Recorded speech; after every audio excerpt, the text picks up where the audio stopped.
Their eyes were hollow, their fingers trembling, their hearts steady. Around them, the forest whispered the names of the fallen, carried by the wind that smelled of frost and fuel. The railway gleamed faintly ahead, a frozen artery pulsing towards the front. Each crate that passed down those tracks meant more shells, more fire, more death.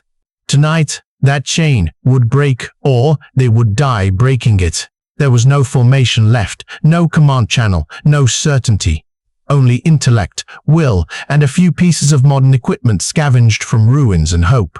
When armies grind on, who pays the price for every mile of steel and every pound of ammunition? Not the machines, not the maps ours, but the weary minds that choose to act when all else has failed. And in that darkness, as the world turned blind, the four prepared to remind history that sometimes thought itself can be a weapon. The night in Novocherkassk was colder than memory. Frost clung to the rails like old scars. Beneath a canopy of skeletal birches, 4 men watched the faint red pulse of a signal lamp in the distance at the heartbeat of an empire's supply line. They had names once, but now the war had stripped them to functions. The leader, a former railway engineer who knew the timetables better than any officer, the technician Ow, his fingers stained with oil and solder, guardian of circuits that hummed with borrowed power. The drone operator, Ak, once a farmer, now a pilot of silent wings. And the last, the demolitions man, a quiet giant who could make fire speak in whispers. Behind them, 46 brothers lay in unmarked soil. Ahead of them, 2,000 rounds of 155mm shells rolled nightly toward the front, feeding the guns that devoured their homeland. For a week, they had studied a 12-mile stretch of track ore, every rivet, every junction, every blind curve. They had no artillery, no reinforcement, no command to call. What they possessed was rarer patience and intellect. The first planet, a full ambuscade, was suicide, though they unbuilt it piece by piece until what remained was lean, logical, invisible. The objective was not to destroy the army, but to shatter its rhythm. Interrupt one heartbeat, and the whole body falters. Their decision was made in silence. The leader traced a crude diagram in the dirt. Decoys, false radar echoes, precision blasts, not a single wasted motion. Every action would serve a single rule: brains, not brawn. When he finished, the demolitions man asked softly, "And if we fail?" The leader answered, "Then the line keeps breathing, and we fade with it." For a moment, the forest swallowed their words. Then the technician lifted a handheld transceiver, its light flickering like a star dying out. "Let us begin," he said. They rose together, 4 shadows stitched to one fate, moving through the mist as the last train of the night screamed somewhere far away, unaware that its own end was already moving toward it. The signal box sat like a small brain in concrete squats, unremarkable, humming with the minor miracles that keep an iron artery alive. It was not a fortress, it was a hinge. If that mind froze, the whole limb would halt. The drone operator checked his instruments twice. The Switchblade 600 had been cannibalized from wreckage and refitted with a shaped charge lighter than original specification. It carried a single, precise idea: break the logic that tells metal to move. Its approach vector was a whisper low, following the shallow contours of hedgerows and the hollows that radar likes to ignore. Night condensed into a narrow corridor of black, and the tiny LED on the control stick pulsed like a heartbeat. As the switchblade slipped forward, the technician in the trees monitored the Nebo M watch screens on a hand-cranked tablet, eyes flicking between spectral plots and the sky. They had mapped the radar sweep for days. A deliberate 3-degree antenna tilter, small, almost bureaucratic, as left a ground-level blind corridor at the precise point where the line bent through the birches. It was a seam in the enemy's perception. The team had not created the seam, they had merely learned which way the cloth folded. The strike was surgical. The shaped charge punched through thin concrete, and the small control rack inside evaporated in a glitter of sparks. The signal board flashed red and then died. Fail safes engaged. Died. The timetable logic saw an impossible state and halted the nearest consist like a heart that had found no rhythm. They watched the rails in the distance as light bled and stopped. The distant rumble of the train, a sound that had been both enemy and certainty, became still. The long iron serpent froze mid-journey and became, momentarily, a target. There was no jubilation, only a cold, professional satisfaction and the quick recounting of contingencies. The leader whispered orders, the claymore line, the timing pulse, the bait drones positioned like sacrificial stars. Each move had to compensate for the fact that breaking the train would light the sky, and the radar would soon reawaken. This instant of stillness was borrowed time, and it would be spent with ruthless economy. Technical aside, non-classified, radar systems scan sectors according to their antenna orientation. Small, sustained tilts or blind angles, whether caused by maintenance, terrain, or deliberate alignment, i.e., can create lower altitude corridors where returns are weaker. Skilled operators exploit these predictable gaps by routing low-flying small drones through the seam, avoiding the main lobe of surveillance rather than attempting to defeat the radar outright. They closed the tablet and exhaled. The first move had worked.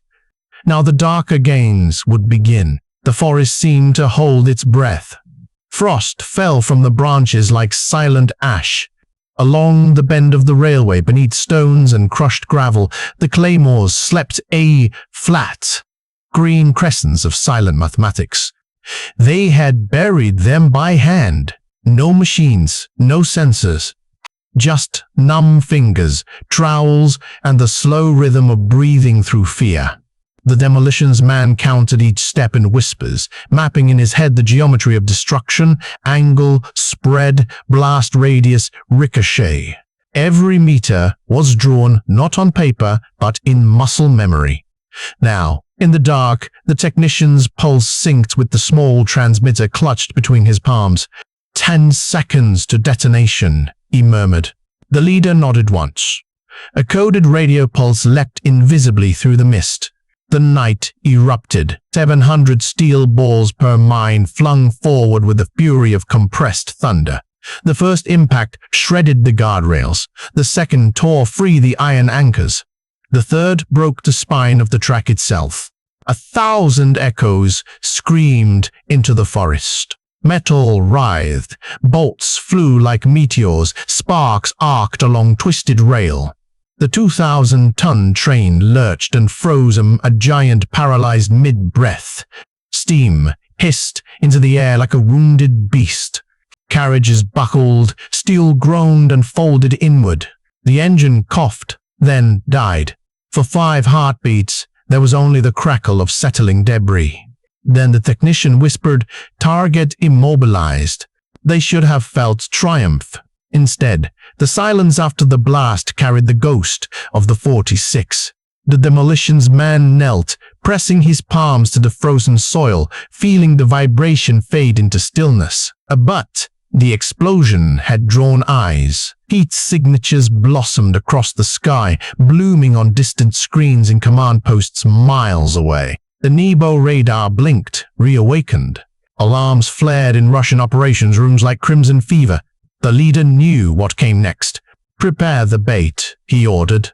"We have minutes." Already, the drone operator was assembling the decoy swarm, each tiny machine fitted with reflective foil and old transmitter chips, their noise calibrated to scream louder than their size.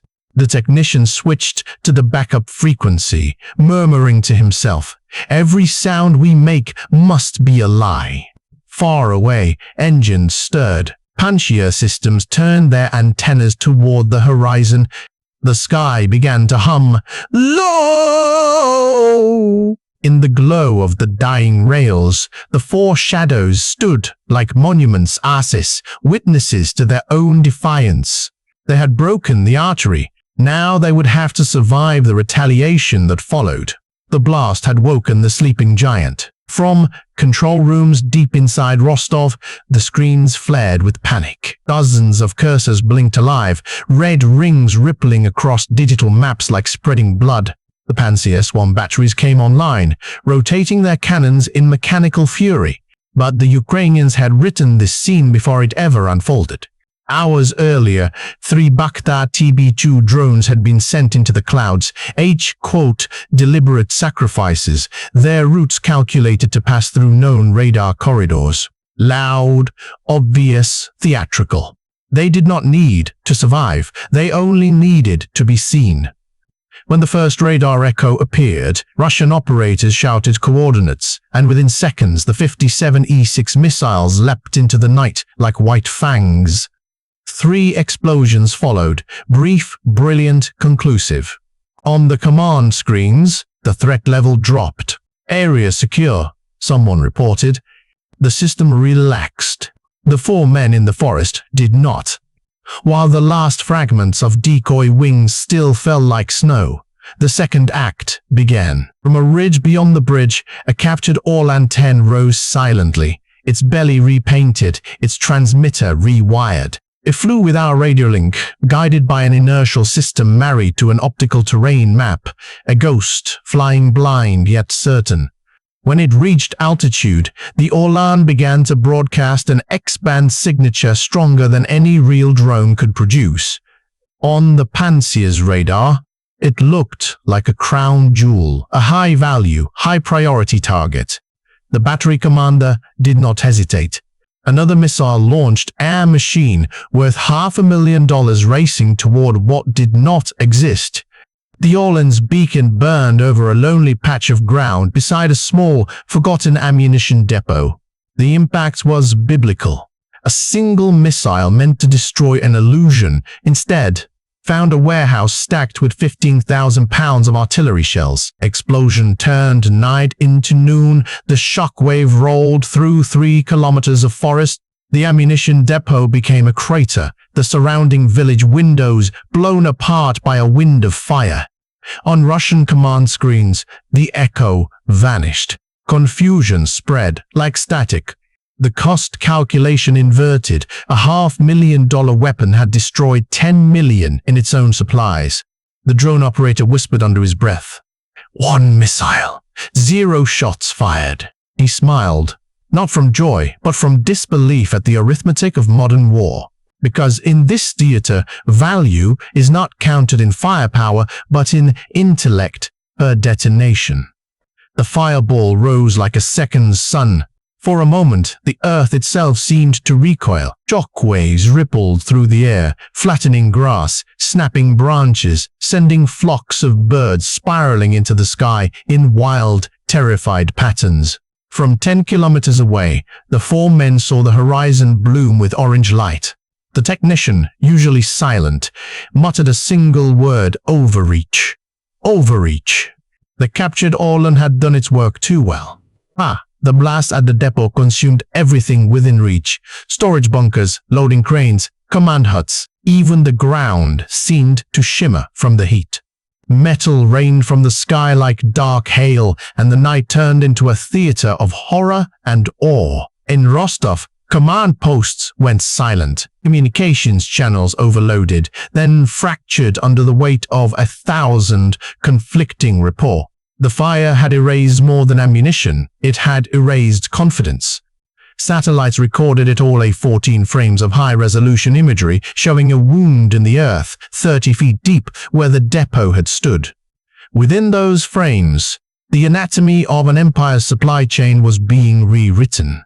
By dawn, the news filtered through the command hierarchy. 60% of artillery supplies to the Zaporizhia and Kherson fronts were gone. Batteries still had guns, but no shells.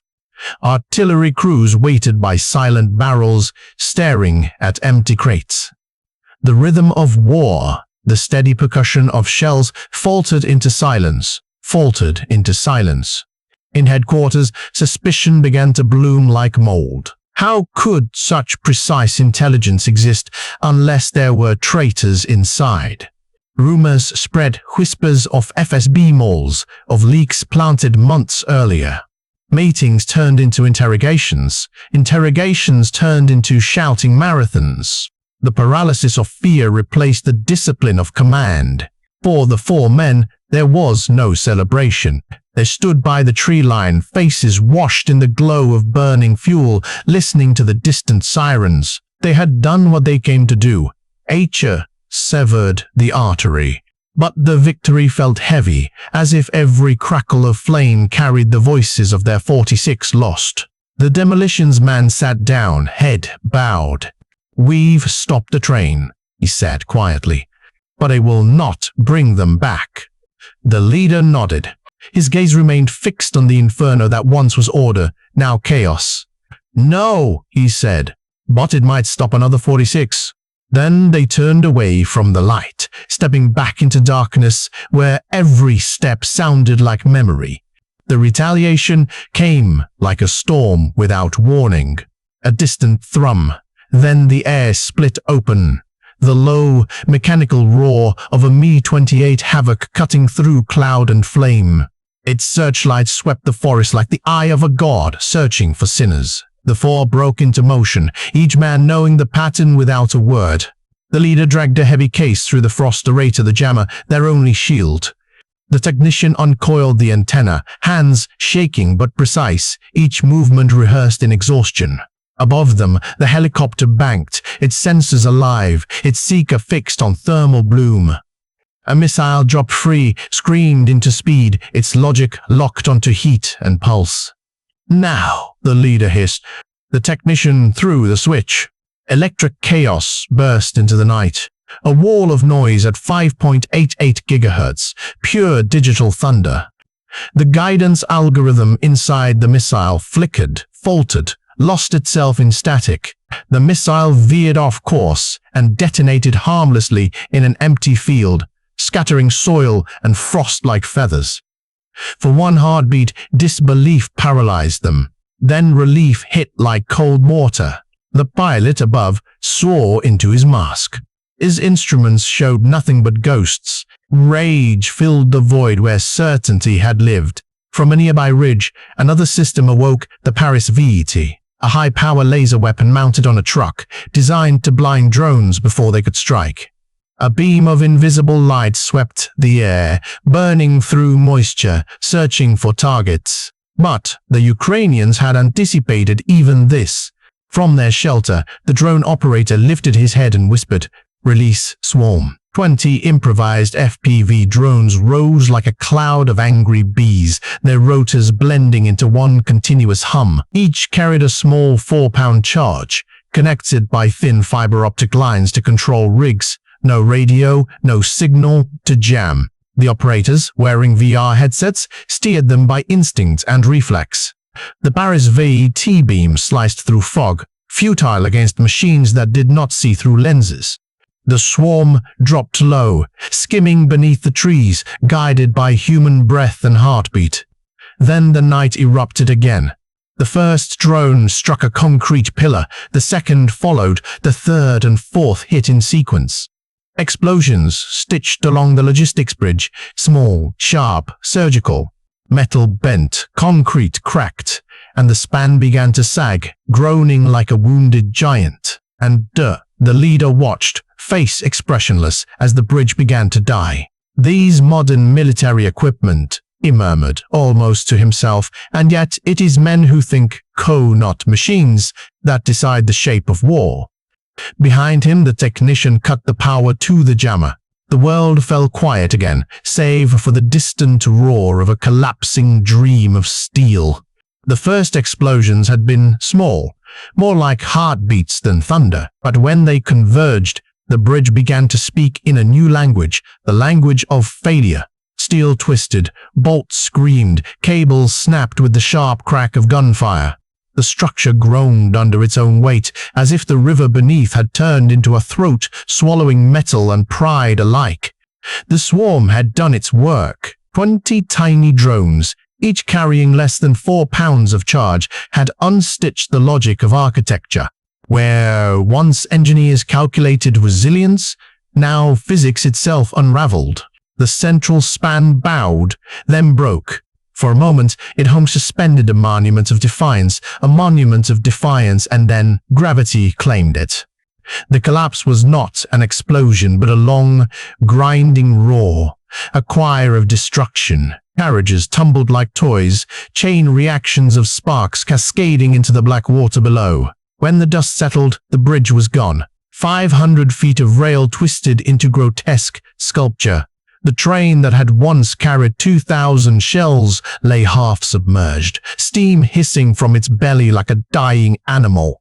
Miles away, seismographs registered the impact as a tremor. Satellite feeds captured the collapse in 14 consecutive frames.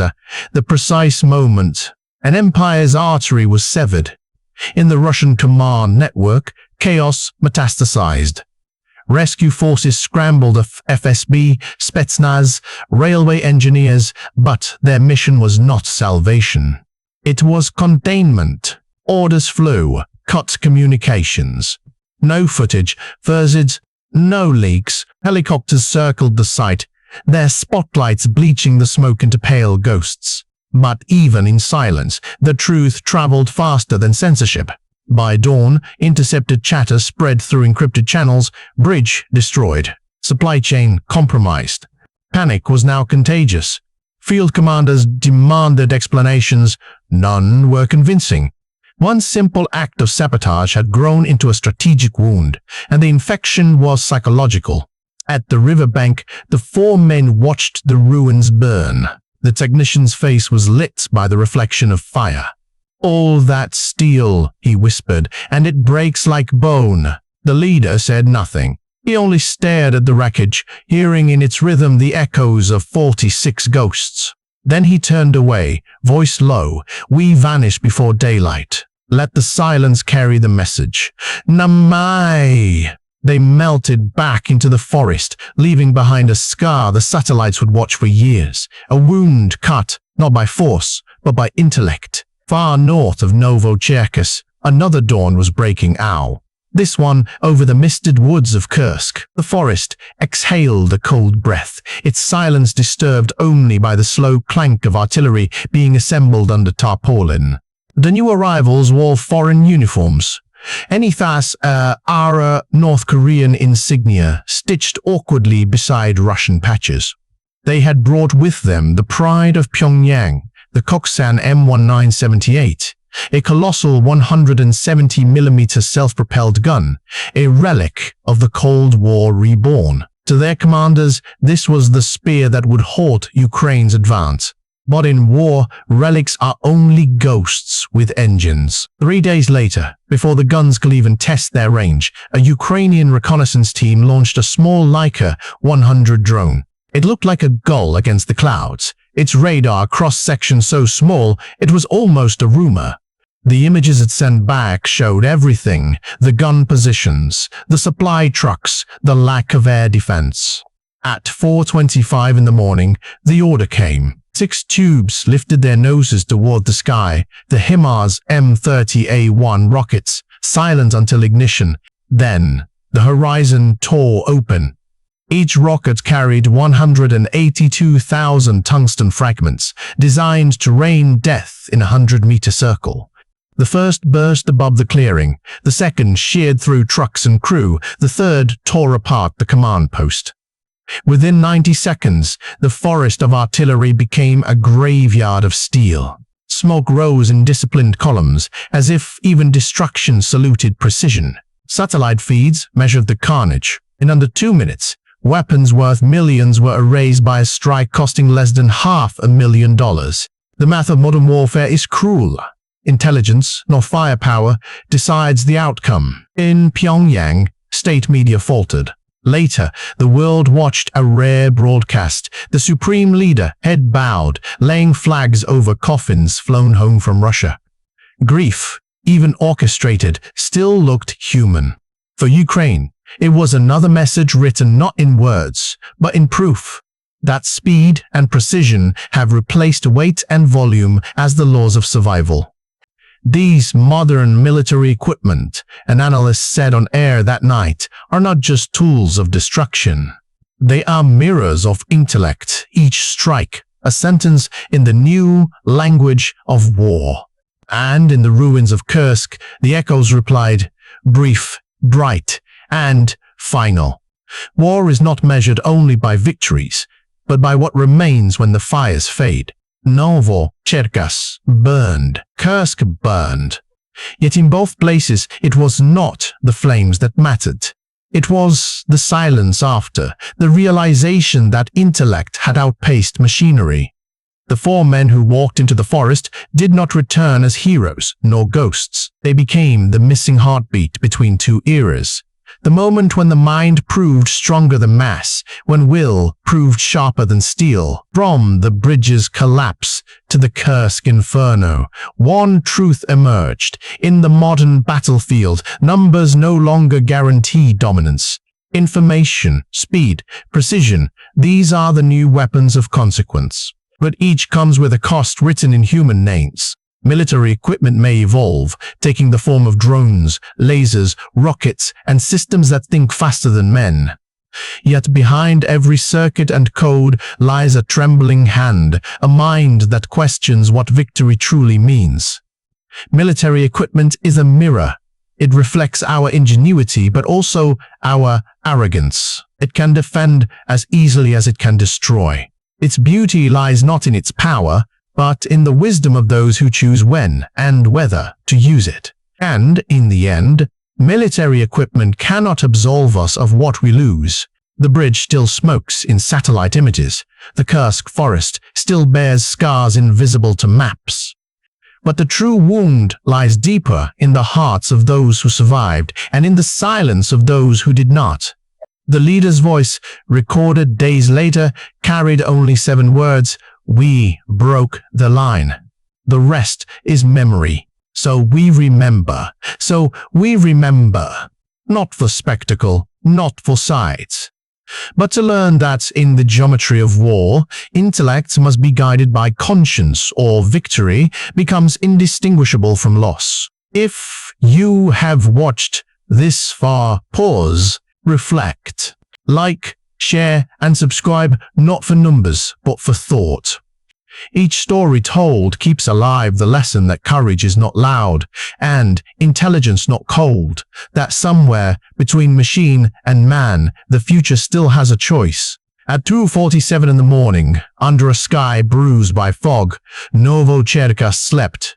Through the breath of mist, 4 silhouettes crouched beneath skeletal trees, the last survivors of 50.